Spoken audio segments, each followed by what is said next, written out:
from the Bay. Yeah. Headsets on, volume up. Yeah. This is Bo's country. Yeah. Let's go. Wednesday night, red light on. Mics get hot when the puck drops on. Talking boats, no holding back. From the first face off to the post game crack. Schooley takes no script, no throne. Just thunder voices, Tampa grown. From the couch to the ice, feel it rise. Hit a roll before the lights. We the thunder. Hear it purr, hear it pound. Podcast loud, shake the ground. Shooter games loaded, late night play. Same kill instinct, different way. Benchmark arena, Tampa Bay. Boats all night, all damn day. Turn it up, let the whole world know. If it's lightning hockey, we the thunder.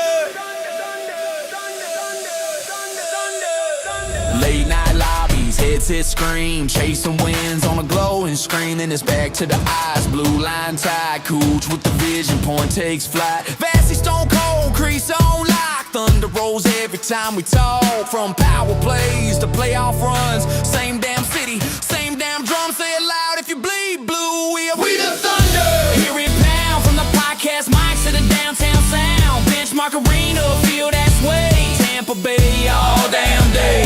Hands up high, let the anthem go. Lightning hockey, we the thunder. We the thunder. We the thunder. Yeah. We the thunder. Yeah.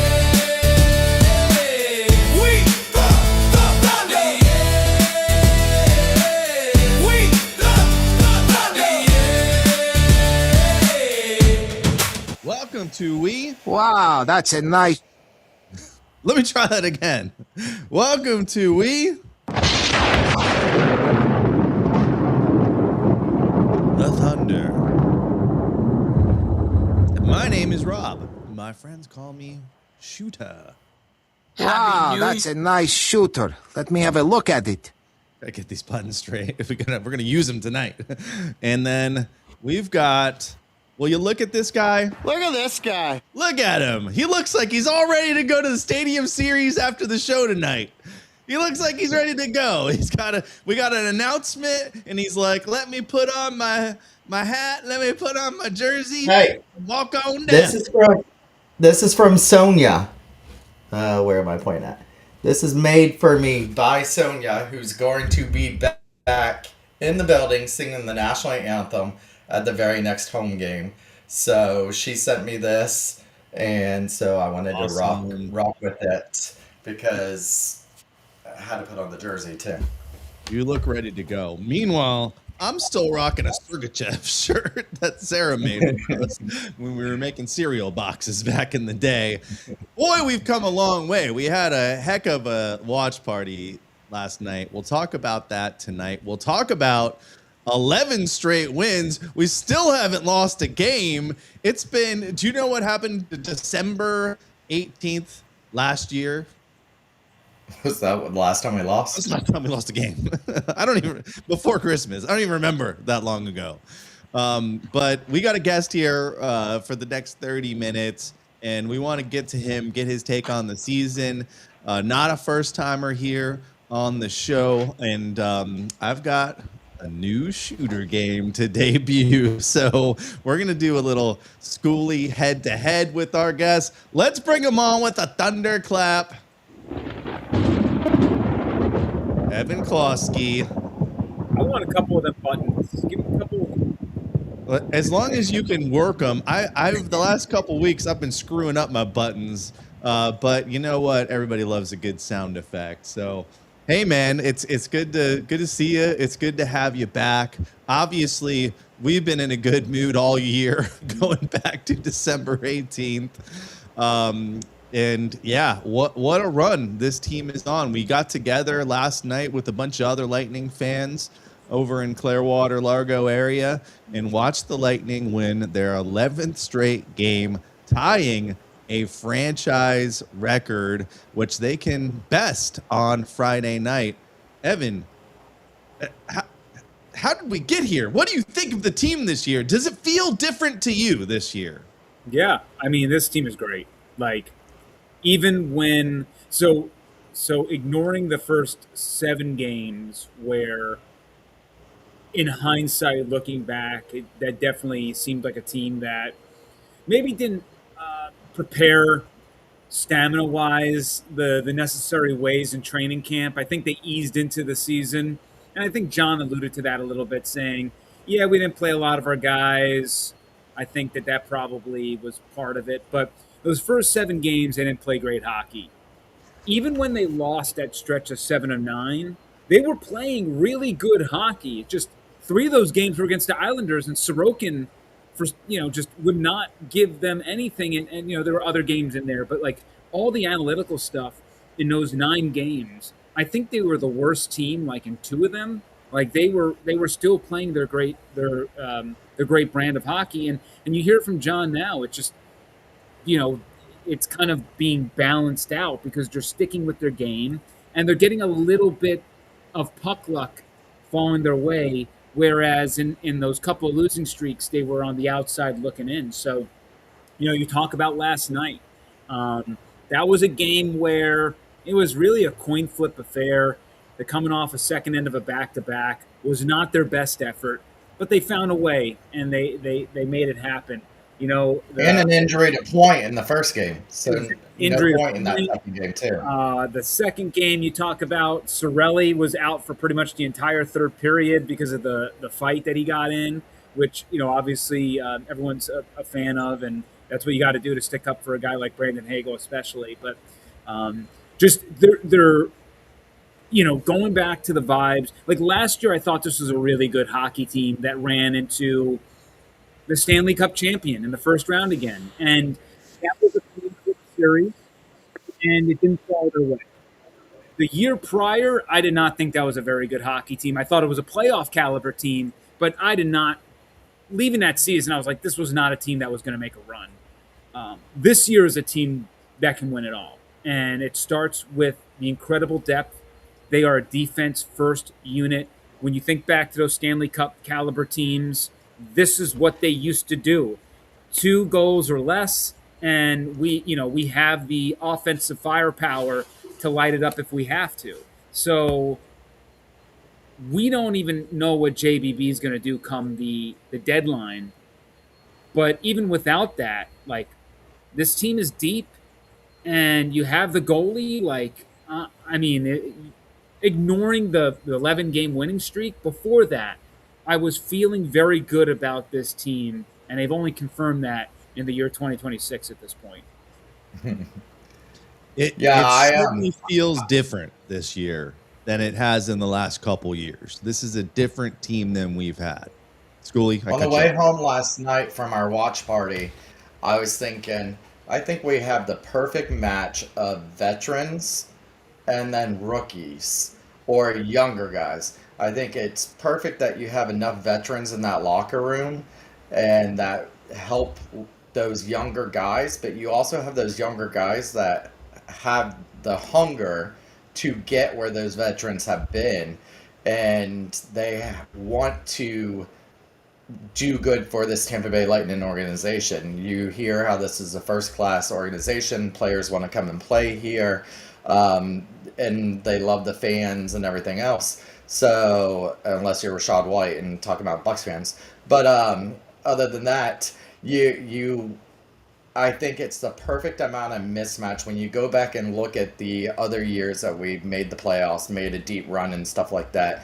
You had some rookies sprinkled in there. You had some younger guys sprinkled in there with the older guys. And I think last couple years, we did veterans only. I mean, it was basically a veteran team and older guys. And I think this mixture of the younger and the older is really stumping people and really getting back to Lightning hockey. And I think Coop's back to having a lot of fun with coaching these younger guys, where you have all these veterans who's been in his systems. You just have to read. They ask Coop, 600 wins, 1,000 games. How do you make it this far every year? And he says every year you have to reevaluate and redo it. And I think, with these younger guys, it's brand new for him. He's had the same veteran players for the last 3, 4, 5 years. that he gets to research himself too, along with this team. Yeah, I mean, you mentioned some of the younger guys like, Dominic James could be very Ross Colton esque when you think about that second Stanley Cup run. Those kind of like that fourth line depth piece. I mean, look, Bjorkstrand is like, I mean, when you figure when Braden Point was healthy and what we were rocking with for a while there, Bjorkstrand was on your fourth line. This is a guy making like $5.5 million on your fourth line. And there was a question out there of with what they have cap wise and how they project this team moving into the future. Could JBB maybe want to revamp that Bjorkstrand spot in a sense of finding someone who can fill in on that top power play unit, and then also kind of fill out the roster elsewhere in the same token. But also, Bjorkstrand, his 5-on-5 numbers and his like his analytical stuff, it looks good on the lines that he's playing. It's just, the question around him is more so like, is he worth $5.5 million for what his role is?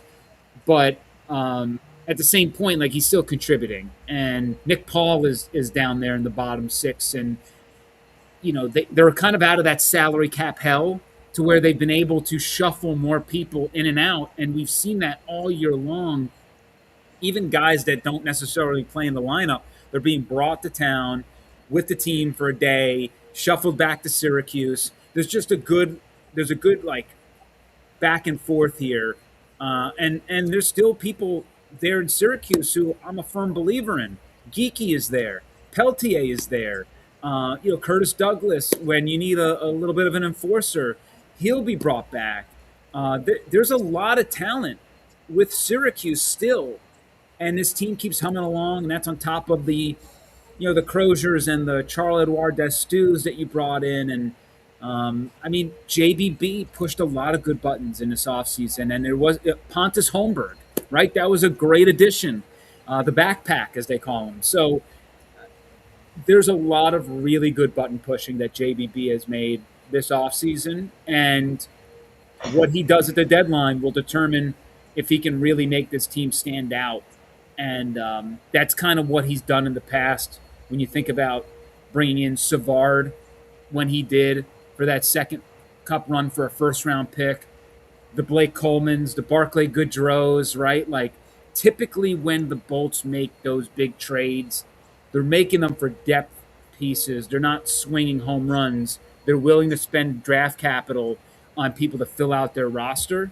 And I'm curious. I'm excited because I know when you're riding an 11-game winning streak, you don't want to mess with anything, but it doesn't hurt to raise your you're not going to complain if you can add Blake Coleman to your third or fourth line. Like, that dude's a stud. So those are the guys out there potentially for them to add here to this lineup. And it would Steven Stamkos. Yeah, we'll see. I mean, the Predators are actually like in the hunt again. They looked like Stamkos looked like as good as gone. Then, I mean, he's on quite a tear right now. He is. Mm-hmm. Stamkos at this point, he's always got, I don't care. This guy could be 50 years old. He can score goals. He'll always score goals. That's just what he does. At this point in his career, he is not a 5-on-5 hockey player. Just not. But if there is a world where you can bring him in, throw him on a fourth line, and have him be your power play specialist back in his office, yeah, I think there's a discussion to be had there, but it's got to be at the right price. And $8 million ain't it. And the last I heard reports on this, Nashville wanted out from that contract. And that's a no for me, dog. As much as I love Stammer, and I think he would fit, like they never have figured out this power play. They've been much better recently prior to the Pointer injury. Let's just, take last night out of the equation. They were humming for a while there. They had something clicking, but I mean, to me, to everybody out there, I do not think Bjorkstrand is the option on that power play. He has a right-handed shot. I get it. but he's not. I don't He think doesn't. there's anybody watching this or anybody in the world or even in the Lightning organization. I don't think that thinks JBB believes it either. I think they no, know I there don't that think he's not. anybody thinks he's the Exactly. answer. But they need the right-handed shot, and they shove him over there. But he is not equipped to handle that the juice that Gensel and Cooch and Pointer provided, and what Radish / Hedman doesn't like. It you're missing that threat, and so when you miss that threat, teams don't care that he's shooting the puck wide open. He's not making them very often. So if you put Stamkos back in that office, all of a sudden it's like, oh crap! Like now we got to respect this, we got to respect that, we got to respect up top. You're screwed. Like, and that's why we've come. That's for so long the fan base has been accustomed to the both power play just being unstoppable, because that is the scenario that they've been in for their entire existence with kind of that Cooch Stamkos core. And you saw it last year against the Panthers. That power play unit really let them down. The special teams unit really was kind of the swing factor in some of those losses. And for me, when looking at the deadline, you have to find somebody on that PP unit that's going to elevate the other four players around them. And then they also probably got to get someone to handle face-offs a little bit better. I think that's a wee bit of an issue.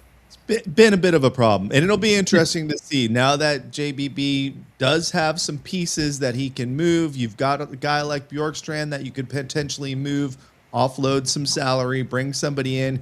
You've got a guy. One of my bold predictions, Evan, for 2026 was Darren Radish is going to get traded.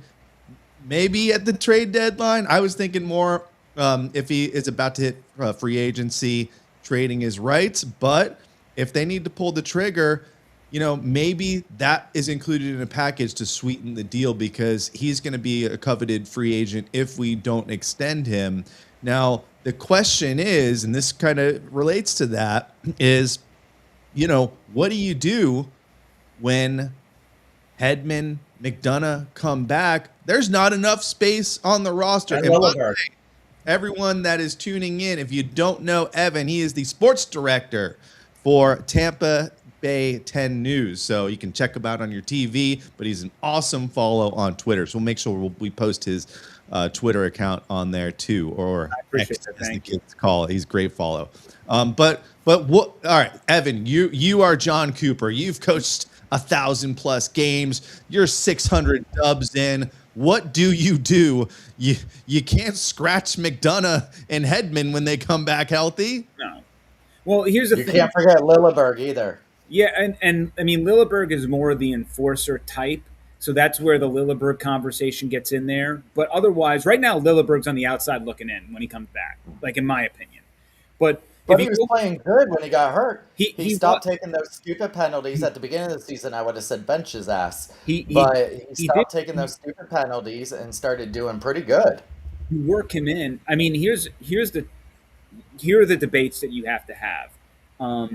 One, you're going to put McDonough and Chernak back together, right? They go together like, lamb and tuna fish. They are a pair, and I think that's an easy, just bring them back together in this world. J.J. Moser has proved to me, you can put him with anybody, and he's going to elevate that other person. So I don't give a crap where Moser's playing. Like, I really don't. He is special. He is a special defensive defenseman. It might make sense that like with Moser, you have kind of Radish and Hedman there, in similar type of roles. And we talk about who else we're debating: Charles-Edouard Destoux, Crozier, Lilleberg. Carlisle will go down to Syracuse again. Really like what Carlisle has done stepping in, but he's going to go back to Syracuse when this all gets done. You have the ability during the regular season, at least, to run some 11-7, which, especially if Pointer's out. Let's say that this team does suffer an injury moving forward, like Pointer. That does open up some 11-7 options for you, especially given what Radish has been able to do on that power play. It does remind me of what Sergachev did the year before he got traded, when Hedman, for whatever reason, he was dealing with back stuff or whatever. He wasn't quite all there. Sergey moved up to that top power play unit. He was excellent that season, had like one of his best, offensive outputs in his career. Then you saw the next year, right? It wasn't the same because his role got diminished a little bit by the nature of just Hedman being back at Hedman levels. So, with Radish, that's the thing is, you have to one way is Hedman going to be Hedman, and you might say, screw it. If we lose Radish, I don't care if we lose Radish in free agency because we're trying to win the cup this year, and he helps. When you go back to that second Stanley Cup team, and honestly a little bit of the first one, they had tons of blue line depth. And Luke Shen was a constant scratch for that championship winning team in that second run. Like Luke Shen is always like the tradable piece that people want to bring in now at the deadline. There's nothing wrong with having, Bogosian was one of those other ones. Same thing. There's nothing wrong with having too many blue liners as healthy scratches because we know the playoffs are painful. You're going to go through a lot of attrition on the road to a cup run. You're going to need all of them. And I believe in that, even that like second cup run, I think Luke Shen had about like 7-8 games. So you're talking through, 2.5 months of this madness. You're going to fight them. You're going to find spots for them to get in, and people are going to need breathers. And especially towards the end of the season, if you can solidify yourself with the Olympics, you're also going to want to give your guys some days off naturally because, at least Hedman, it's baked in there. Hedman's had all this time off with the injury. McDonough's had all this time off with the injury, though he's not going to the Olympics. But there are other players like Jake Gensel, Brandon Hagel. You don't want to run all these guys into the ground. You want to, at the end of the season, you want to get some guys to give them a game or two off here because you don't want them playing like 110 games in a season or whatever it might be when you factor in the Olympics. So all this to say, don't worry about it. It's going to work itself out, and that the people who are playing the best hockey are going to play. Yes, there will be a spot for Hedman on this team no matter what, and Radish's role might have to be relegated a little bit. But if Radish is still performing like he's Cale Makar, Hedman will get his minutes diminished. And that's just the way that it's going to go because this year we got to go for the win, and we'll figure out next year to next year. But Hedman is the long-term guy. You got him for a few more years. Radish, for what you might have to pay him, might just be a casualty. That has nothing to do with the Lightning not loving him. It just all comes down to the fact that Radish might get, as Julien Brisebois put it last week, I believe, he might get a life-changing contract. And sometimes you got to tip your cap to the player for making the most of his opportunity. Wish him well. And that's exactly what happened to this team when they went back-to-back. They couldn't sign everybody. They were all too good. and that's how you keep parity in the National Hockey League. Yeah, good I think problem they to have. tell for us. Hedman. I think they tell Hedman, just go ahead and sit this one out this year. Just get healthy. Come back. Captain, Come back man. next They year. have to. Put School in is there, Hedman with Crozier, Hedman with Edouard Destu. They're going to mess around. They're going to figure out what to do here. Hedman, there will be different combinations. All I can say is that McDonough and Chernak, you put together, you figure out the other four, whoever. Moser goes any which way to help whoever's. I always think back to kind of Radish and Hedman, only because those are more offensively defensive players. So you have a good balance there with Moser. Otherwise, I typically lean towards Crozier being in that defensive defenseman category. I think there's a part of me that thinks Edouard Destu could be left out some games, but I do think that there will be a rotation of guys, and as we're all mentioning, like a really good problem to have. If they go into the playoffs with 7-8 blue liners deep, cool with it. Like it will work itself out, I promise. If Hedman's your like last defensive pairing, this is a nightmare of a team. Like, what are we talking about here? Like, really? Yeah, I think Crozier has to be one of your scratches. I don't think you can take Crozier over Charlie Destu. I don't think you can See, I take out. disagree with you there because Destu is more of the defensive liability than a Crozier. As Evan mentioned, Crozier's that more defensive defenseman. We don't need offense, so we don't have to make that choice. Yeah. That's the good news. We get to just watch more injuries, and the choice might. I say this in baseball all the time when people go, "Oh my God, like the Rays have all these pitchers. Like, what are they going to do?" there are injuries all the time. You might not even have to make this decision. They'll figure it out once we get to April. So, we'll kind of There's going to be some kind of Tanya Hardin / Nancy Kerrigan thing going on for these defensemen to be able to get some time. Look, here's the one thing I've learned in sports for sure. When everybody eats, like when everybody wins, y'all eat. So even if like somebody plays, like Emil Lilleberg plays 7 games or something, his next contract, by nature of being a Stanley Cup champion, is going to go up because there's going to be, everybody wants a piece of the pie. That's just how it all works. Luckily for the Lightning, JBB has gotten ahead of a lot of his work. Like next year when projecting free agents, Darren Radish might be the only one you're like, ugh. Like it's really Radish, Bjorkstrand, and like Sabrin. Like, I mean, we're really, it's pretty much set. Like their team is set next year. It's all these people. Do you think that's in Radish's mind, though? Do you think that might affect Radish, knowing he is the only blue liner that they have not re-signed that is playing? And then literally JBB comes out and says, we're not going to sign him during the season. I mean, for me as a player, I would be like, okay, now that's in my head for the rest of the season. And we have seen since that has came out, he has not been on the same role he was having. I will say he's going to regress at some point, right? I mean, like the guy was literally going, like he was Cale Makar, and his numbers still are like in the territory of a top 5 defenseman in this league. Like it's nuts. So we're talking about a guy who was a healthy scratch at the beginning of the season, who is now performing like a top 5 NHL defenseman.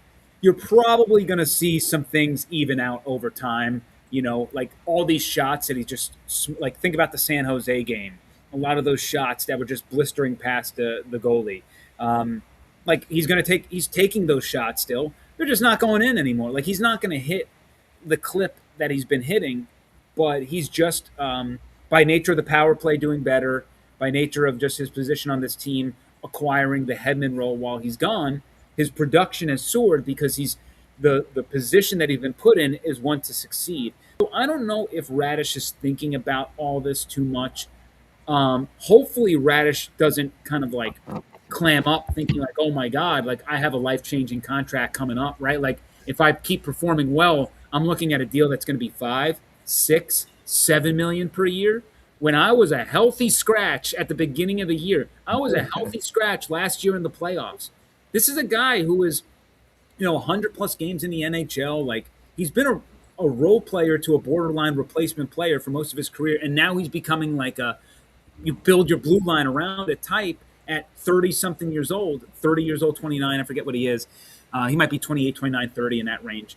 But, I don't think that's getting to him. I think that like worst case scenario for him is he's got to go sign a deal with another franchise for $7 million next season. And I think that'd be quite all right with him. And I think one thing we know about JBB and what I respect about him a lot, because, let's juxtapose it with the Buccaneers, who I respect their business as well. The Bucs are very loyal to who they bring in, and a lot of times they will pay loyalty, and sometimes those contracts don't necessarily pay off. We know with JBB, he wants to win, and he will make the tough decision, right? We all were not happy about the Stamkos decision and that move in the current day and age. But it's hard to argue that was not an A+ move to flip Stamkos for Gensel. It was a genius move, to be honest. And so we know that Julien Brisebois is not here to make the popular decision. He's here to make the decisions for this team to win a Stanley Cup. And if Darren Radish is the guy that is head of the snake, is leading this team to a cup, if we lose him in free agency, thank you, man. We'll bring you back. We can't wait to do a video for you, have a ring ceremony.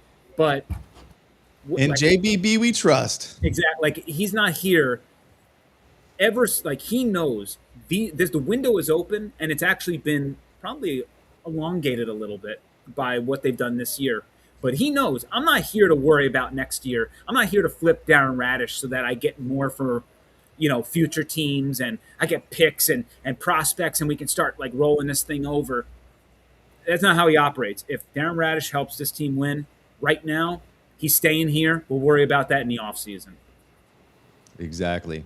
I pulled up the graphic here. Obviously, not up to date because we're up to 11 wins right now. But I mean, I want everyone to take a look and think back to the years. We're tied with 1920, the 19-20 season, I should say, for the 11 straight victories. That was a pretty darn good year for us. And then if you go back to 1920, we did it again. We did it twice. We won more than 10 games in a row twice, which is insane. Very good team. 18-19, we don't talk about that year. That was a bad year for the playoffs, but still incredible. That was our best regular season campaign ever. 15-16 Eastern Conference Final, 03-04 Stanley Cup. I mean, this is a good sign, the run that this team is on. Hopefully they can keep it up. We have this little thing called the Stadium Series and then this little thing called the Olympics in between us and the playoffs right now. So who knows what's going to happen. Evan, do you have a couple more minutes to play a game with us, or do you got to run? Okay. All right. We've played some games with you before. I think the first time you were on, I think we played like underrated, overrated, or something like that. Yeah, we dabbled. We're evolving here. This is where the people that just listen, the audio only podcast listeners, hate our show. But I've been uploading the video to the podcast feed, so hopefully they get the hang of it. All right, so you're going to go head to head with Schooley here. Okay. And what this is you are going to see a logo displayed on the screen.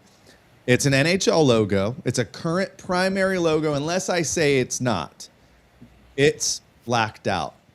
So you're going to have to, by memory, basically know the outline of an NHL logo. So I'm going to give you an example. Here's our sample. Hopefully you guys both know that logo. Thomas, you know that one? The Minnesota Wild. No. We know that one, right? That's your Tampa Bay Lightning. So that's the game. We'll go through a couple here. We start always with our guests. So Evan, here is your first Kraken. Kraken. Easy one. This gets harder. Oh my God. Thomas thinks I set these up every time. So they're hard for him. Make the guests look good. I like it. There you go. That's obviously the Kraken logo. Easy one to start it off. Schooley. It's an easy one. Well, I'm going to say the Ducks. There you go. Let's get these sound effects going. All right, so it's 1-1. Back to Evan here. Are they using that as their current logo, or are they using the D? That's the current. That's the current. Okay. Yeah. All right, back to Evan here. The Ottawa Senators. This one got a lot of people the last game we played, but it was a little bit different of a game. All right, so Evan's got 2. Schooley's with 1. Schooley. Flyers. You got it. This is easier than last week's game, apparently. Yeah. Last week we had a real barn burner, Evan. All right, back to you, Evan. The Utah Mammoth. All right, you guys are pretty good at this. It's gonna get harder though. It's gonna get harder. Schooley. Penguins. You got it. And I thought that one might throw you off a little bit there. So Penguins. Back to Evan for this one. This is where it gets harder, though. The LA Kings. Man, I can't stump you guys. LA Kings. Nice job. Back to Schooley. Montreal Canadiens. You got it. All right. I guess this is the worst game I've ever come up with. All right. No, it gets harder. It gets harder. Evan? That's easy. I believe this is the Columbus Blue Jackets. Yeah. Dang it, man. All right. I'm going to have to start making these games harder. Got it. Back to you, Schooley, for the next one. Who do you have for this one? Dallas Stars. That's an easy one. I promise at some point it does get harder. Evan, here's a good one. The Vegas Golden Knights. Yeah. Dang. You do know your stuff. Let's go back to Schooley here. Oh, Chicago Blackhawks. Taking that one out. I got a brick board. All right, back to Evan. Oh, you're not gonna like this one. The New York Rangers. You should know this one. If I remember correctly, you got it. You're from up in that neck of the woods. But Rangers were not your team, right? No, I was an Isles guy. You're an Islanders guy. Right. Michelle says even her daughter's getting all of these right. See, you All gotta right, bring your daughter on. You gotta do the key of this game is to do the throwback outlines. Well, Oh, we're God. getting to the final ones, and I do have a couple secondary logos, so we're gonna make it a little harder here. But back to Schooley. Avalanche. You got it. And we've got one more regular one for Evan. Oh, of course. On my turn. It's a tough one. But I. Florida Panthers. Yep. We got it. I thought that one would throw you off a little bit, but there you go. You got it, Panthers. All right. The final three are secondary logos. So they're not the primary logo, but they are the current secondary logos. So we'll start with this one. That's Schooley. Carolina. Yep. Hurricanes. There you go. Two more left. Evan. The Washington Capitals. Yep. And then Schooley for the tie. If not, Evan wins this. Oh, this is the toughest one. The toughest one. All right. For the tie. If not, Evan wins. I know this one. This is the hardest one. He's going to be so mad again. Is it Minnesota Wild? Buffalo Sabres. Evan stole it for the win. There you go. Hey, sorry, Schooley. That is indeed the Buffalo Sabres bullhead, or buffalo head. I don't know what they call it. I know this. Remember the slug? So I know this one because I'm pretty sure 2 or 3 years ago, the Lightning went up to Buffalo. They got their butts handed to them. And John Cooper, I believe in that game with these uniforms on, sat Cooch Point Stamkos the entire third period. They were like in a really bad slump. And that's why these uniforms are stuck in my head. Burned in the brain. Yeah. Well, hey, we will let you go. I got one more question for you because we didn't really ask about the coach. A big milestone year with him getting over 1,000 games, over 600 wins. This guy kind of came out of nowhere in 2015. We didn't know who he was. We knew he came down from the farm system, and they brought him up. I know you kind of came in during his reign here. Like, what are your thoughts on John Cooper as a head coach? He's just the man. It's great that John gets to operate really in a world where he has all the job security that he can ask for, right? And what I mean by that is when we get to interact with John Cooper, or John Cooper interacts with you, the fan, through press conferences, or when he's out in the community, like he knows he's here, and he gets to kind of let down his guard, and everyone's kind of accepted him for him, and everybody knows him by now, and it just he's a joy to cover.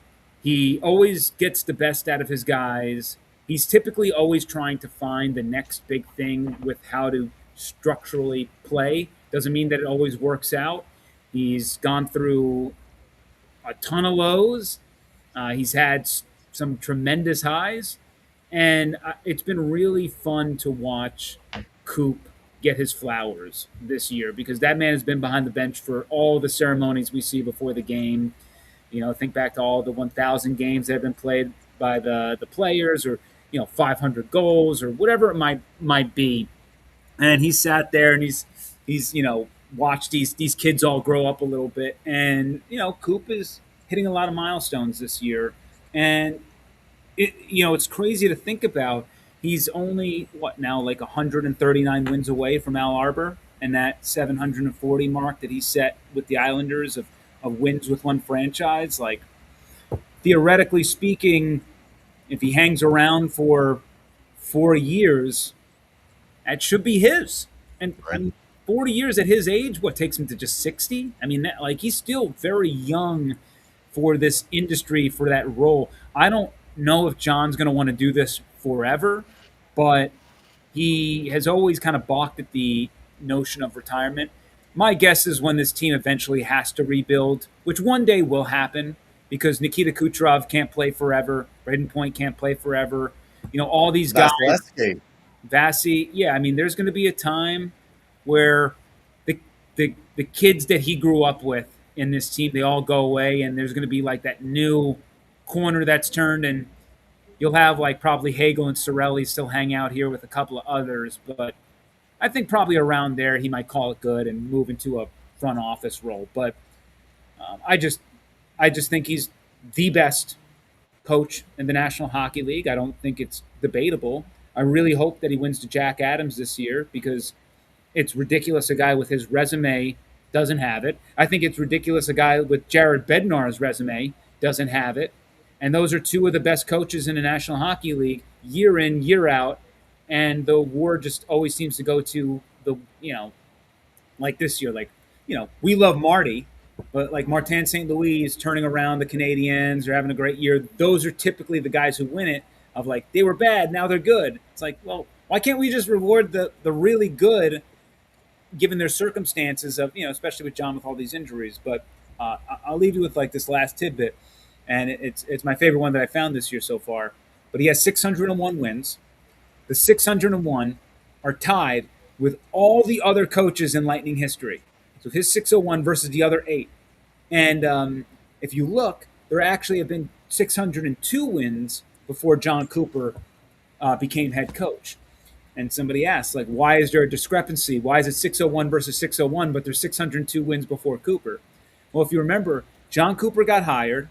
Then there was a game where he sat in the executive suite and the assistants coached, and they beat the Sabres that night 2-1.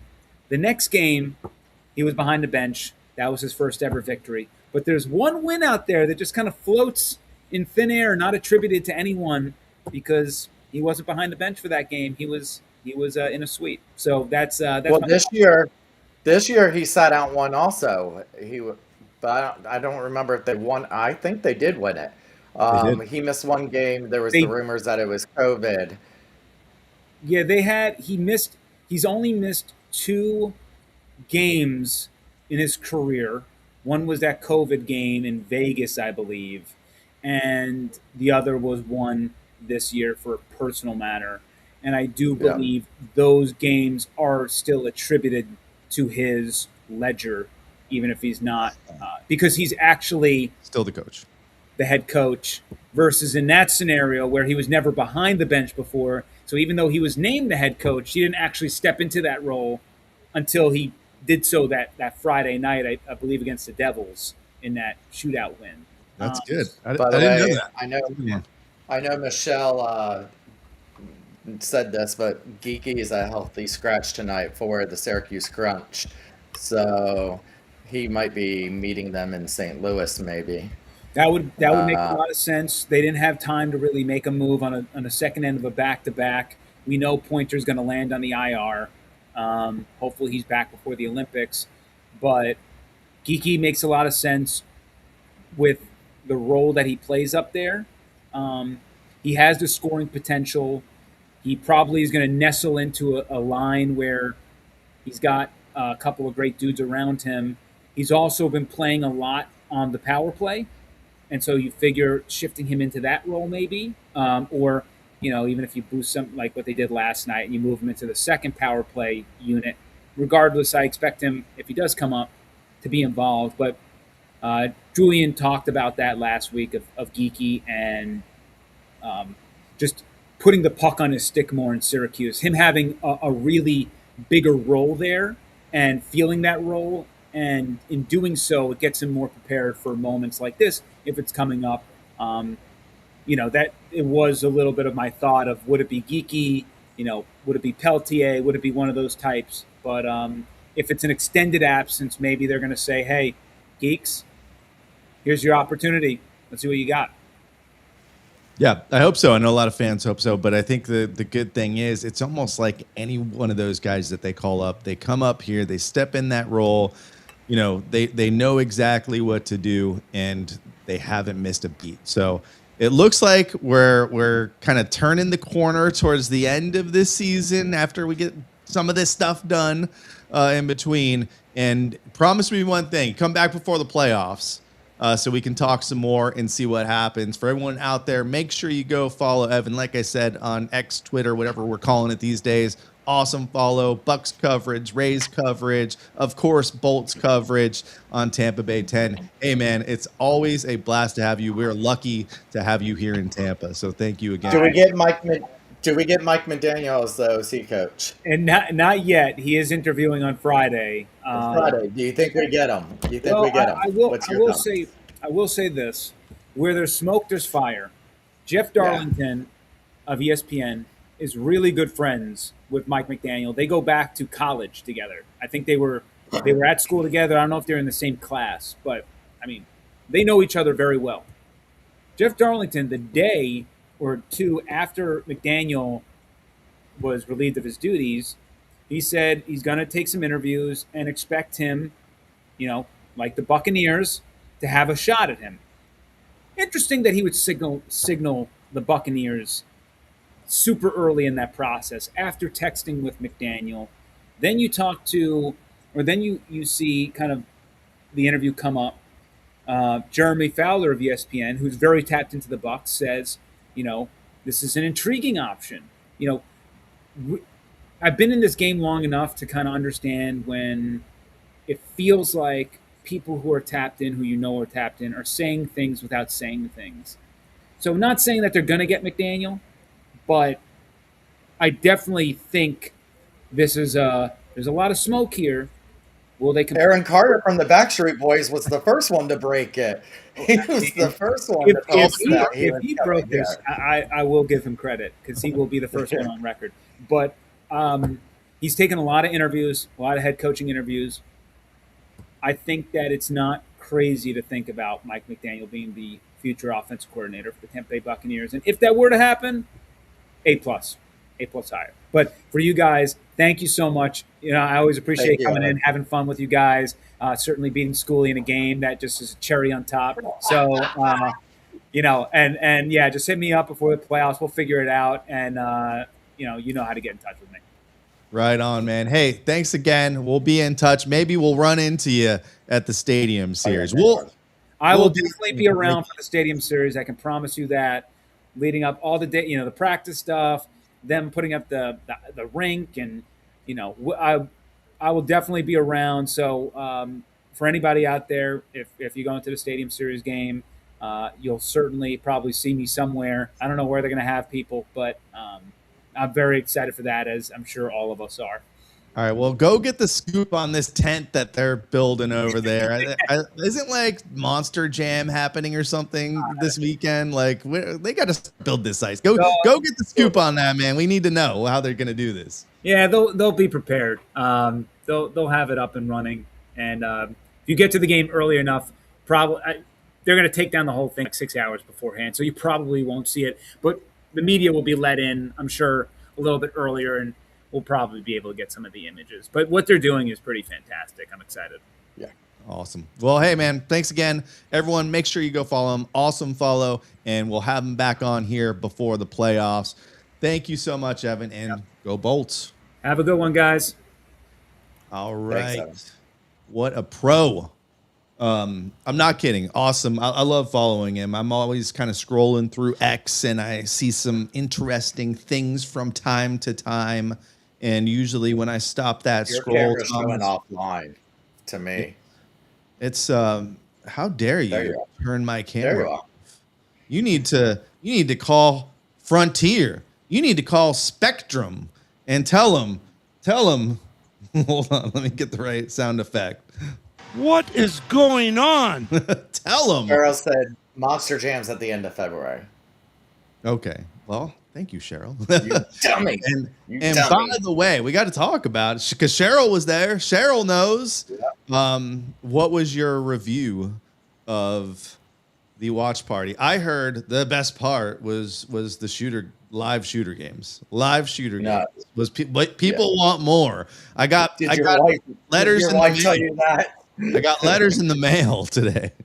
Listen, no, we have been tagged in several responses. I've gotten several text messages, several DMs saying that everybody really enjoyed it last night. I wouldn't say it was the best food, which is the big review I've heard. It wasn't the best of I thought food. it was delicious. Um, but that it was great space. It was a great time. They actually closed at 8:30 last night, but kept it open for us. I arranged that. And there was plenty of room, and it was a lot of fun. Yeah, it was cool. We almost filled up that whole inside area, and you and I were in there earlier, and it was crowded before the game, and I was like, uh-oh, we're gonna run out of space. Earl, the winner here, says yes, more shooter games. Yeah. So, yeah, no, it was a really good time. It was great to kind of get everyone together. There were big tables where people were getting together with their friends. There was a lot of people that we had never met before in person. There were even some people, and this might be a first, that that were recruited by the venue to go to the watch party, because I think We have not, and they've never I was promoted telling it. people this last night that we've done different venues before, and the venue has never really marketed it. It's really just been word of mouth from us and from other people. And OCC really did go out there and put it out there for, and they did marketing from themselves because there was two, three or four tables that did it, that were there because they saw it from OCC. Because I got the opportunity to go around. We gave out raffle tickets. We gave away a Stadium Series jersey last night, and a Stadium Series hoodie. And you got one raffle ticket for every social you followed us on. And I got the opportunity to meet a lot of people, and I was like, do you follow us? And they were like, yeah. And they showed me OCC's Facebook page, and I was like, oh, no, no, no. We're Shooter and Schooley, we the Thunder. And I so was like, it you don't was, know who I am? no. Trust me, I'm never like that. Matter of fact, someone yesterday was like, "You're Thomas?" I'm like, "Yeah," and she had given me tickets before to give away in Thunderbolts, and then we found a guy that was taking free tickets and selling them. Um, so she's like, "I'm her," and so it was nice to be able to meet new people. We saw some of the regulars that we usually see, but it was great seeing new people out there that we had not gotten a chance to meet. Did you talk to Craig that won the whole trivia tournament? He'd never listened before. Dude, that guy was really good. Like, he knew all of those answers, and some of them were tough. And props to Jay too, who's also new to listening to us, because that's who he played in the final. And Jay knows his stuff too. He's an STM. So shout out to those guys. Craig bought BFL, tickets. BFL, not FTM. Whatever we're calling them. He has season tickets. Craig had he won, and he won tickets. Well, actually, he won the opportunity to buy tickets from me, and he did for a dime. So he will be at the game next Tuesday to see the San Jose Sharks and Tampa Bay Lightning. Yeah, it was a good time. I always have a love-hate relationship with these things, because like when I watch Lightning games, I'm like watching every second of the game and like really paying attention to it. And you can't do that at these games. At least I can't. But it's there's so many games. It is fun to kind of get together and get everyone together to get together with their friends. And I'd do it again. By the way, there is a watch I've party always said that. on Friday. There's a watch party, and another unofficial. We are not affiliated with it. I will try to stop by for a bit if I can. I know Schooley can't. I will not. Brass Tap in Carrollwood is trying to get people to go watch the game there. So it's not like affiliated with us, not affiliated with the Lightning. But I support anyone that's trying to get Lightning fans together. So if you're in that Carrollwood area, if you want to go watch the game with Lightning fans, they are going to have their own watch party on Friday night. And I believe the Lightning were going to have one that got canceled. So I believe so. But great time. Thank you everyone that came, and yeah, keep an eye out. We might do one again after the Olympics. So you went up from a penny to a dime, yeah. Yeah. We originally said a penny, so apparently Shooter got an extra 9 cents out of that. Got that extra money from Craig. What else? Let's talk about Point. So when Point went down, of course, like everyone else, I was like, oh shit. But as I'm watching the replay, which they showed way too many times during that broadcast, I don't want to see this guy get injured over and over again. I mean, he did score a goal right before too, so you got to show both, I guess. And I told you this too at the watch party. When he went down, it's obviously knee area, but it was contact. When these guys tear ACLs, which is what John Cooper is referring to when he said we avoided worst case scenario. Worst case scenario is either Achilles or ACL. Achilles was down lower. ACL it could have been. When these guys hurt their ACL, like, and most of the time it's NFL, right? It's because they make a cut and the thing just snaps. It's usually no contact. So I was like, you know what? I'm thinking positive that this is best case scenario. There was contact there. So maybe it's not an ACL. And even like when Barkov, so to compare it to an NHLer, right? Barkov snapped his ACL, right? In preseason, a little tiny bit of contact, not what Braden had with some dumbass defender falling on top of his knee and twisting it backwards. So my opinion is it's an MCL sprain, which is really best case scenario. So he's going to be out week to week. We'll see. I hope for the guy he gets to play for Team Canada, but that's probably up in the air now. But the good news for us is it seems like he'll be back this season, hopefully fully Braden Point-esque by the playoffs. And what I mean by that is full speed Braden Point. And man, I think we might have dodged a bullet. But like I was telling you, I mean, if something horrible was going to happen like that, it would be good timing because at least we'd be before the trade deadline. We'd have $9 million to go pick up another center, but crisis averted. We don't even have to worry about that for now. Well, and the other thing that is good is it's so early in the season that let's get these injuries all out of the way. The problem we've seen though is that we've had a couple of them come back from injury and then go right back on injury. Chernak, is a hit away from being a plate of spaghetti.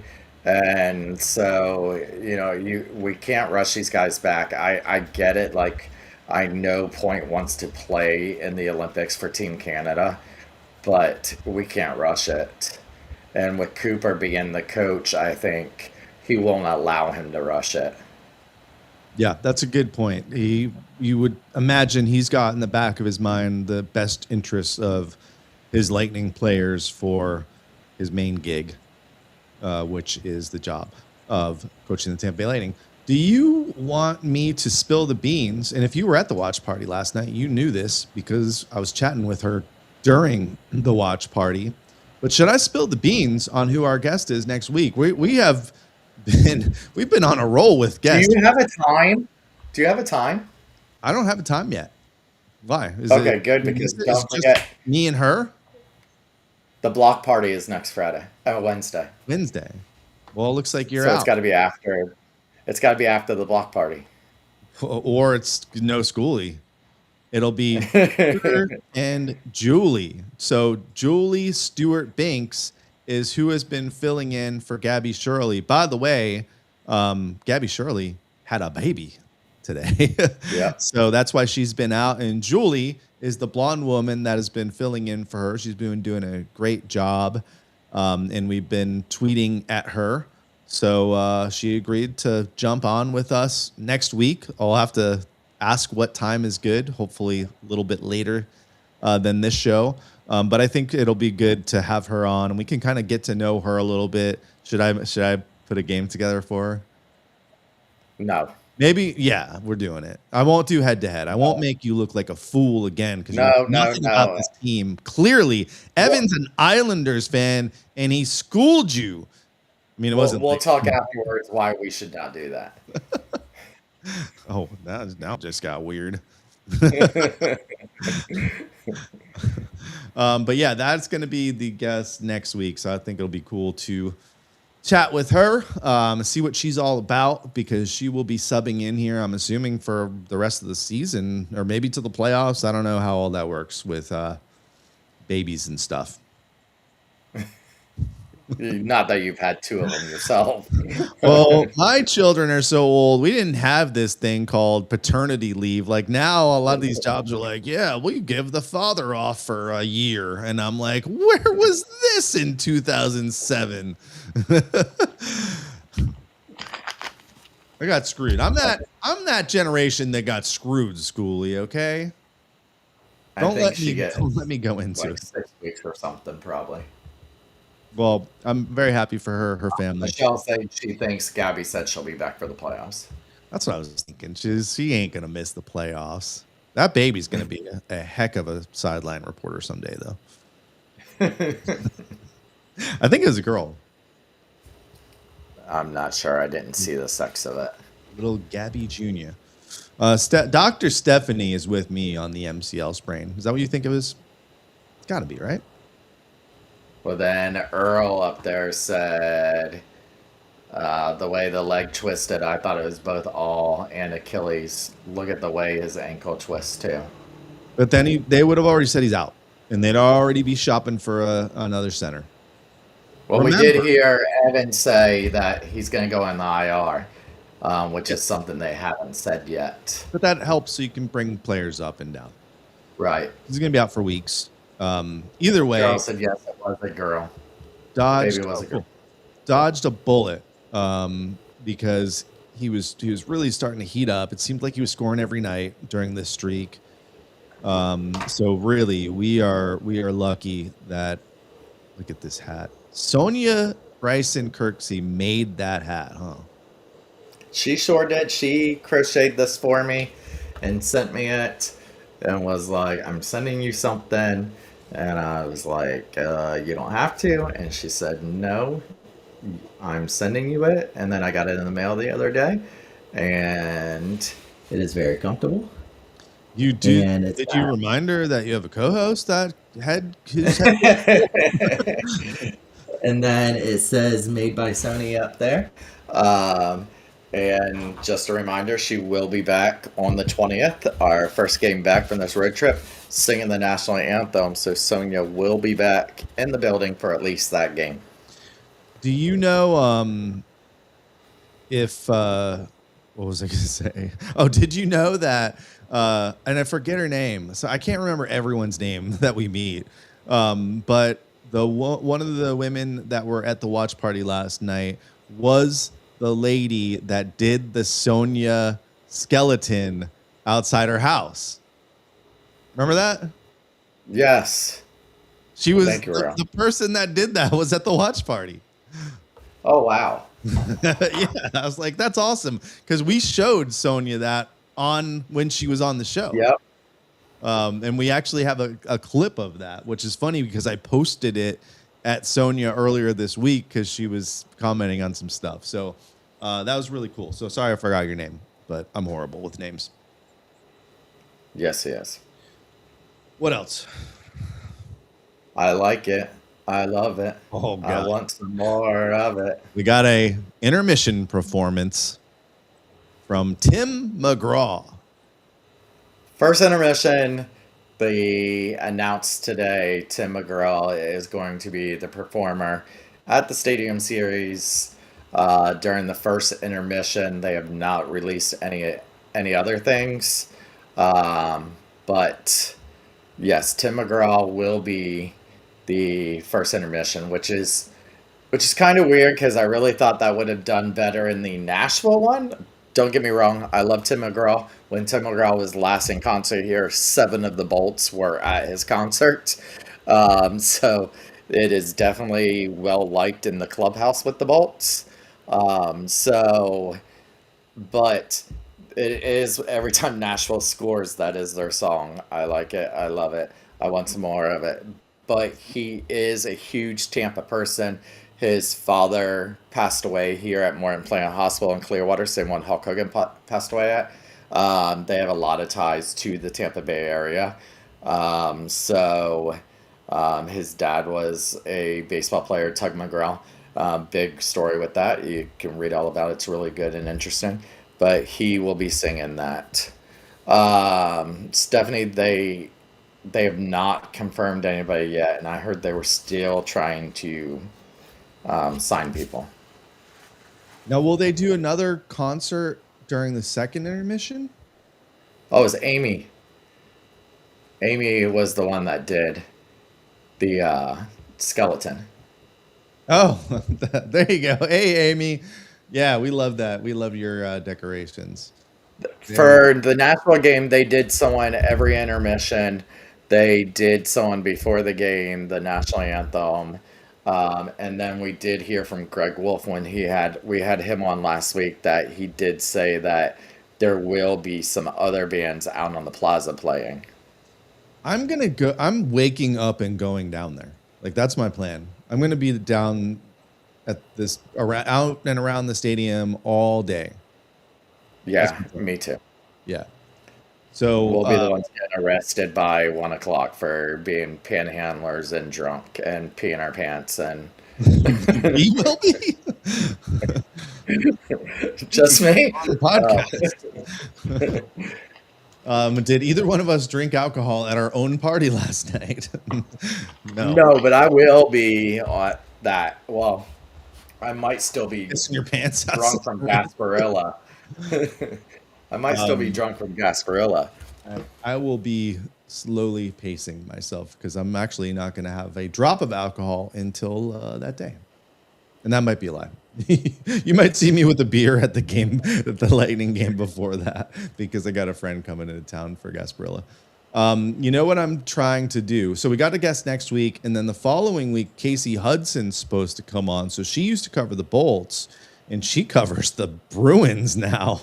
So I told her before the season, mark this on your calendar. I got to send her the reminder, but the 28th, Casey's going to come on. So we got some true like women in sports coming on the next 2 weeks to school you, Schooley, in the NHL. So it'll be good to talk to Casey, see how she's doing, see how the gig is with NESPN, which, by the way, if you don't know what NESPN is, it's like ESPN just for Boston and New England. It is the most New England. It's the most sports, obnoxious broadcast, though, because there's such homers, and of course I just can't stand it. Except Casey, obviously, has some class above those other ones. And that just reminded me that I was watching the Philly broadcast of some of the Philly games that had happened, and guess what they brought up?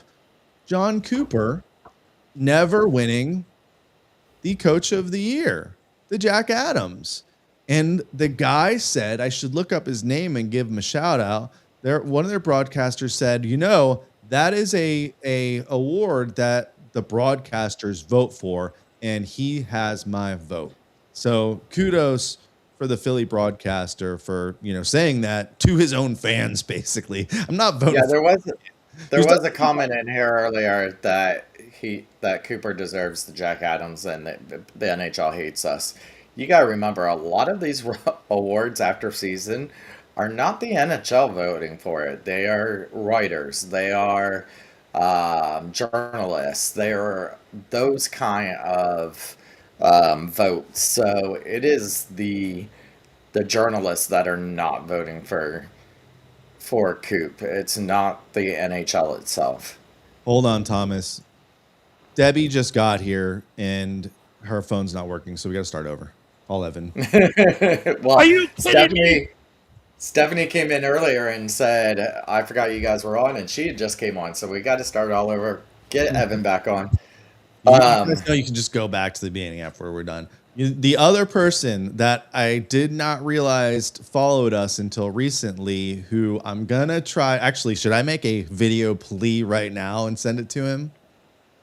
Paul Delgado. Oh. On Paul Fox. Delgado. Delgado. Restart. Yeah, let's not take that one right there. It's Delgado. Listen, Schooley, Paul Delgado follows the podcast on X. Paul, we need you to come on. We need a true weather report for February 1st. Look, it's January 14th. We've heard it's supposed to be cold as shit this weekend, but we've got to know what's the early forecast for February 1st. So I'm going to send this to Paul So hopefully we'll get a response, or come join us on a show before the Stadium Series. Yeah. Ooh, say something. Say something Please, smart. Paul. Nah. Yeah, hopefully we could get one of the weather guys to come on and even just like a 10-15 minute thing and say, hey, this is what we're projecting the weather to be. Maybe in the next week, because they can do 10, 20, 14-day forecasts. They should have a solid idea of at least what the temperature range is going to be. I don't know about you, but I don't want it to be cold. The ice is not my problem. It's somebody else's problem. I do not Oh, I want to be want it outside. cold. I want it to be cold to feel like an outdoor hockey game. It can still feel like an outdoor hockey game and be like 70, high 60s. And I'm gonna make a play on here, and I'm gonna post it in Thunderbolts tomorrow, probably. Listen, I don't know if you guys watched the game down in. Oh, one other thing, Phil Esposito on the radio broadcast yesterday. Weird. He was on the away game last night, so good to see Phil Esposito. If you watch Mike Calta, they do a local pick for the death pool. That would be my pick, Esposito. Anyway, Don't say that. What the hell, man? Muting your mic. I don't know if you watched the Florida Panthers New York Rangers game, but during the game there was a very loud "Let's go Rangers" cheer. Oh yeah, Dennis Phillip. He's big time with the Bolts. We should reach out to him. And we can't have that in our stadium. We can't have that. We need to make sure on February 1st we're loud. We know if you've been around since 2015, 2016, you know Sticks of Fire. We know Sticks of Fire, and I have lots of friends that are Sticks of Fire. Sticks of Fire is not what they were in 2015, 2016. But I also know that Emily or Benchmark Arena is not loud unless we score a goal.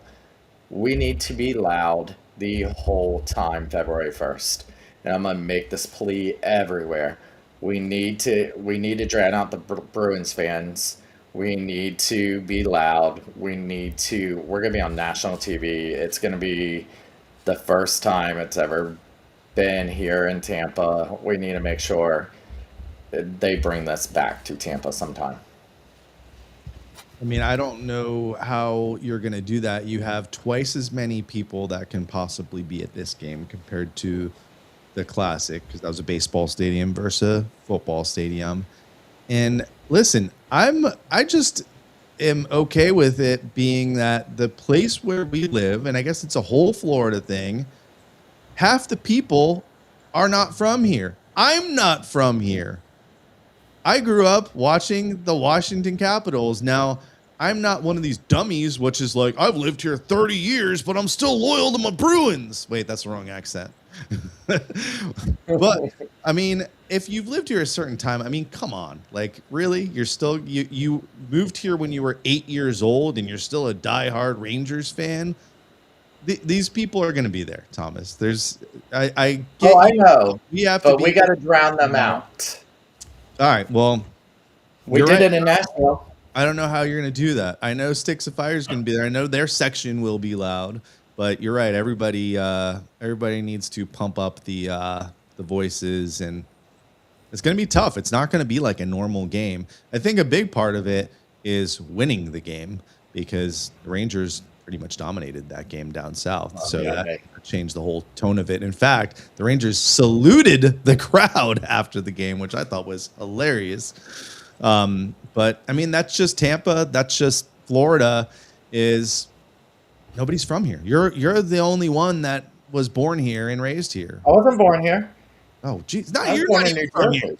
I was born in New Jersey, but I've lived down here since I was 2. Yeah, it's going to be tough. There's going to be a lot of Boston fans here. It's going to be, I mean, I hope it's going to be 60-40. But I think that's what we're looking at, really. Well, that's fine. But we need to make sure we're louder than. I mean, Okay. Well, do you have a Come on. plan, or are you just making a statement? I'm hoping. What's your I'm plan? hoping about that. I'm hoping that Stephanie was born and raised here. Steven is a Tampa Freak? native. Oh, never mind. So I'm hoping that the Lightning Vision gets some stuff on the board there. They I'm do a horrible hoping job. that You know what you're gonna. Wait a minute. First of all, they do not do a horrible job. They do a great job. But you know what you're gonna get as far as getting crowd chants? You're gonna get those 2 gloves that we always get on the screen clapping. but we have to have people be chanting "Let's go." Yeah, we outnumbered the Preds fans in Nashville, and I think we're gonna outnumber the Boston fans. But we can't sit on our hands like we do at Benchmark. It is so quiet during the game, especially if you're down in the 100s. It is so people sit on their hands so much until we score. You don't we don't have to score for you to cheer. You don't have to score for us to do "Let's go Bolts," "Let's go Lightning," any of that stuff. Vasi, any of that stuff. Just be loud. Don't get your hopes up. I mean, this is the kind of game where it's, oh, there's an outdoor game. Oh, I want to go. Like that 100 level where those tickets are a lot of money is going to be people that are there for the social event. Like when I sat in the Channel Club the one time this year, and nobody's there watching the game. Nobody's there watching the game. They're eating food. They're socializing. I'm the only one watching the game in that section. So I don't know. I don't know what to tell you, School. I hope you're right. I hope people listen to you. But that's just the nature of this town. And you're going to have everyone that comes out, wants to go to the big outdoor game. And they might not have even gone to a single Lightning game this season at Benchmark. Well, what's the Lightning? When's the football players come out on the field? And they priced out a lot of the fans. Like, it's expensive to go to this game. There's no doubt about it. For people like me and you, we have to go. And a lot of people in the chat I know are going to go. Like, we have to go. This is a once-in-a-lifetime opportunity. This might not ever happen again. So, fans like us and people that are listening, for the most part, we're going. And if you're on the fence, like, I'd tell you, bite the bullet. And get that ticket, because you're probably not going to regret it, and you're probably not going to get the chance to do that again here in Tampa. I'd love to see. There's several plasma banks. Start doing Plasma. Schooley will post also the sperm banks in the area. I would love to. I think we've got to be pretty close to getting on the list for like a winter classic. You think they'll put like us in? Well, no, because Florida did their classic, but like we got to be in line for a winter classic, probably away, right? Put us on the list. Yeah, I think that we're going to be in line because I think they're going to have us travel more than they're going to. I think this is our one hosting, and then I think we'll just be visiting teams from now on. And I'm okay with being the visiting team. I like going to those other cities and being able to take over the cities and see the players out and about and see the arrivals and everything else. You're not going to have that here this year. You're not going to have where the players the night before are out and about, or you see them all over the streets, or 2 days in advance. And you're not going to see them after the game going out to. We don't have that bar area unless you're going to Las Vegas or 2001 and stuff like that, where that's where Boston's going to go. But the Lightning's, all their wives and families are going to be there. But actually, Boston is going to have their families here too. The day before, they are shutting it down. It's going to be family day for the players and their families to skate on the ice, which I had tweeted to Eric Harrelson, Lightning Insider. If you haven't followed him, follow him. Pay for your subscription, $40 a year. It's worth the money. I asked him if the team was doing a mother's trip or a father's trip this year, and he says there is no talk of one because they are doing that family day at the outdoor game. So the day before, they will have that. Yeah. The other thing that was not released this month, which they've done the last at least 5 years, was Gasparilla jerseys. So I guess they really want you to buy the Stadium Series jerseys because you're not getting in a Gasparilla jersey this year. Yeah, I saw they put out today an email about Gasparilla Weekend and that Bert Kreischer's here that Friday. King of Leon's is here Saturday, and then the Stadium Series Sunday. Are you going to go to the real Gasparilla? Children's Parade must be this Yes. weekend, right? I don't know. Gotta be 2 weeks before I think. I stopped going to the children's one when I got yelled at for Kicked you out for not having a child and going to Children's Parade. pushing the kids out of the way to get the beats. Some kids. It's always the best time is to go there during the kids because you can reach in front of the kids and grab those beats that they throw. So you're gonna go to the main one? But yeah, oh yeah, yeah. You are. I think I'm gonna save all my energy for Sunday. 24th is the kids parade. Oh, so it's the week before then. Yeah. Okay, I thought it was usually 2 weeks before. I don't know. No, it's the week. Dog parade was last weekend. Yeah, I saw. There's a Gasparilla dog parade. Of course, I there think is. Greg Wolf covered it, didn't he? I don't know. I know Linda Barrows went with her dog. And Her by the dogs. way, Greg did get his Facebook account back. I made some calls. Oh, yeah. Thanks to you, huh? No. All right. I was listening to the post game show. I really like the post game show that's on the Bone with my guy Chief. Which, by the way, you can go talk to Chief if you want to before the game. He's usually on for home games, obviously, right before or at the Cigar City Lounge or whatever they're calling it on the Plaza, and then after the game, they're setting up for the last call. Which has JP Peterson too, but the Chief's always on there too. You can go talk to him. That's how I met the Chief. So I go whenever I have like a chance to go swing by, I'll go say something to him. Like the last home game when we played Pittsburgh, right? A month or two ago. The infamous Hagel hand pass game. I was like, all right, let me go see what the Chief says. And he's like, that's not a hand pass. So he's a great guy. He's great to talk to. He knows we do a podcast too, but he's handled by folks with the Lightning, and they're not exactly throwing guests our way. What was I gonna say? He also does the block party too. I think where I was going with that, I think it was him that said this. When Hetty and McDonough get back, do they try to go 10 and 8?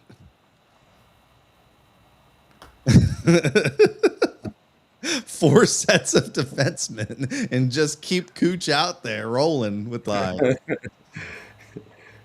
No, I don't think that's ever been done. I mean, not when I've been watching Lightning games for the last 20 something years. if anybody would do it, it'd be Cooper. I mean, they could. I mean, you could easily double shift Hagel and Cooch and be fine. Sorelli in the loop, Gensel. I hope they do it. We'll see. Stuff happens, so it'll be interesting to see what happens here. So Hedman, we know he's not going to be back till after the Olympics. It'll be interesting to see if they get McDonough back and try to get him into this game at the stadium. Although he's played in a few of these by now for New York and for us. So maybe he lets the young kids play. I'd like to see Geeky come up, which maybe we think he is since he got scratched. And because Geeky's brother's going to be down here. That'd be cool to see the brothers playing in the Stadium Series against each other. There's a lot of people. His brother just took a leave of absence from Boston. A lot of people were speculating something happened, but he just had a baby, so he took a couple days off for the birth of his child. Did you see the Ottawa thing? Oh yeah, who hasn't seen the Ottawa thing? I don't know. Maybe some people haven't, but the rumor was that Good old Allmark. Olmark, who's Ottawa's goalie now from Boston, cheated on his wife on a road trip, and then like ratted out the rest of the team and said they all do the same thing on every road trip or something. And then the organization had to like make a statement about it, because I'm pretty well, who knows what the actual truth is, but I'm pretty sure this was just like an internet rumor that happened. But you know, where there's smoke, there's fire. We've heard some crazy stories about Lightning players and even stars here in Tampa. But I thought that was funny and just bizarre that the team had to actually make a statement So about. the rumor was that Allmark used to come home every away trip and tell about, including Kachuk, cheating on their wives and girlfriends.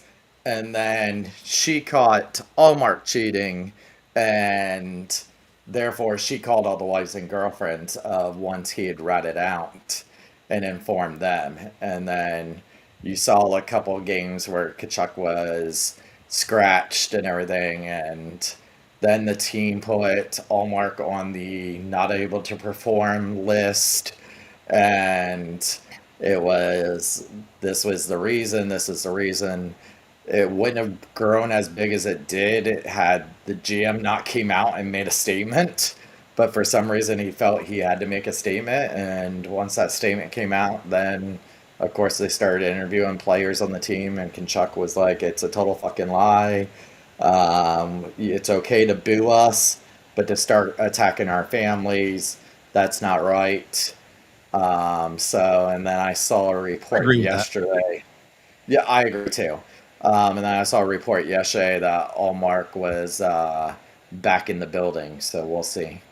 Listen, if it contributes to Ottawa imploding, I'm good with it, because this division's ridiculous. We're the hottest team in the division in the league, but I mean, they're still right behind us. Listen, I'm thinking about following the Panthers players around on their away trips just so I can catch which ones are those are, and then get them all mad. You just love the gossip, don't you? I think one of the greatest ones of all time was the playoffs a few years ago when the Panthers allegedly went to Mons or Space Odyssey, and that's why we swept them. That is great. Well, that Perry, I don't know if that Perry stuff was total BS, because he literally got dropped from the team. And it came, I thought more of that came out that he had gotten drunk at a party, but there was an event, but there was a couple different versions that he showed his wiener to Kaylee Chelios, and then there was all that kind of stuff coming around. Well, that was Chicago. Anyway. Remember at first they were saying Bedard's mom, he was having an affair with Bedard's mom. Corey Perry. Still out there kicking over in LA. For the Kings. Yeah. For the Kings. Which is ironic because they hated him for so long when he was across the county. What do you call it? They put a microphone up in the arena that we are Perry sorry, it said. We are Perry sorry. And people came to the microphone and said how much they hated him before, but how much they love him now, and they're sorry and confessing all their sins for hating him back in the day. But at the end, they would say, I'm Perry sorry for the Kings. Would you be about a Corey Perry gets traded here for 7th round pick trade deadline? No, he's the kiss of death for the Stanley Cup Finals. True. No, if anybody's in the playoff hunt, they don't want him on the team. Go somewhere else. I mean, at least you're going to make it to the finals, but you're not going to win. Yeah. All right, let's get out of here. December 18th. So if we win Friday, franchise record, and then we will make it till Sunday, which will be the next game after that, and we will have went an entire month without losing a game, which is insane. We thought we'd be on this show talking about, we dropped one of the back-to-backs. But no, these guys keep going. And I think one of the impressive things about last night, it wasn't their best game. And, when you're on the road and you give up that goal with under 5 minutes left for that team to tie the game, and then you go to OT and that team's firing on all cylinders and Vasi's just making play after play after play.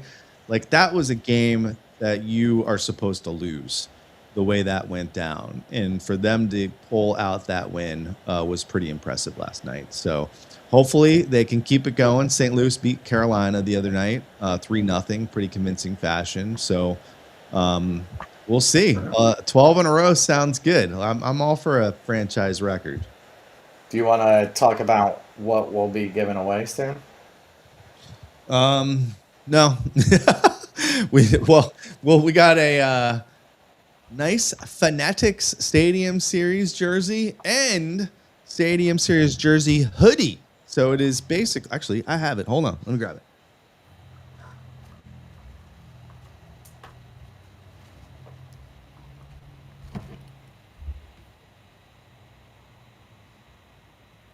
So yes, we have another jersey, but also basically the style of the actual jersey as a hoodie here. So yeah, we have that, and stay tuned, people that like us and subscribe to us, especially on the YouTube, where there's only 3 people watching right now. For some reason, nobody likes to watch us on YouTube, but somebody's going to win those before the big game here. So follow us on the socials so you find out if it's not tomorrow, it will be Friday. We will post that. And shirts are still available. I know we had a couple other people in the last couple days order some Freeze the Bay shirts. Get them now so you can wear them to the game or get them before the game. We will probably shut down that link after the Stadium Series happens. So get them while we got them. Anything else? Let's get out. All right, join us next Wednesday. Time to be determined, but we will have the new rinkside reporter for Bally Sports joining us. That is Julie Stewart-Binks. So make sure you join us next Wednesday. Until then, this has been We the Thunder. Don't forget to be the Thunder. That's it? That's it. From the Bay. Headsets on, volume up. This is Bo's country. Let's go. Wednesday night, red light on. Mics get hot when the puck drops on. Talking boats, no holding back. From the first face off to the post game cracks.